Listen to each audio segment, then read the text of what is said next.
bizim ailəmiz yox. Cəmi evimizin xalqımıza məxsusdur. Bir kəlmə söz demək istərdim ki, Abdullah bizim yeganə evladımızdır.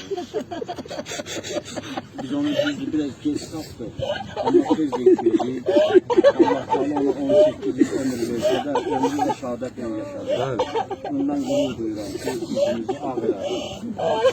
Eğer bundan sonra torpaqlarımızın nə qədər hissəsi əgər işğaldan azad edilərsə, onu bilirəm ki, mənim bu pəhlivan balamın da orada samballı payı var. Allah şəhidlərimizə rəhmət eləsin. Onların dərəcəsini, məqamını uca eləsin. Sözümü çox deməyəcəyəm. Əsgərlərimiz sağ olsun, ay Allah. Həmişə sevdiyim salamını,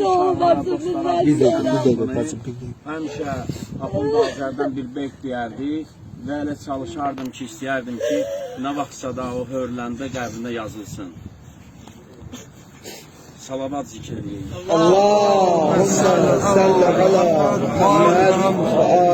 Sen xəbərdar olduğun üçün hər gün ahımdan mənim, var ümidim ki, keçərsən hər gün ahımdan mənim. Allah rəhmət eləsin. Allahu Ekber. Bayraq edən üstündəki qandır. Torpaq uğrunda ölən varsa, Allah rəhmət eləsin.